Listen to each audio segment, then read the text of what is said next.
அது எல்லாத்தையுமே நான் பாத்துக்கிறேன். உன்னால பாத்துக்க முடியும்னு எனக்கு நம்பிக்கை இருக்கு.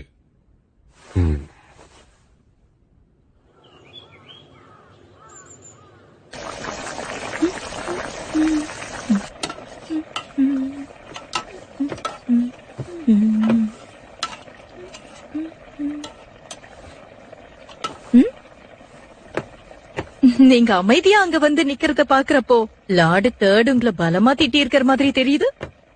அது அப்படியே திட்டி இருந்தாலும் அதுக்கு என்ன இப்போ?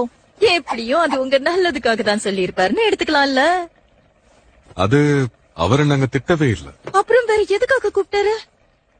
அது என்ன ஹொக்காகேவா பொறுப்பேத்துக்க சொல்லிருக்காரு. ஹொக்காகேவா தானே, அதுக்கு என்ன இப்போ? விடுங்க பாத்துக்கலாம். புரியல, நீங்க என்ன சொன்னீங்க இப்போ?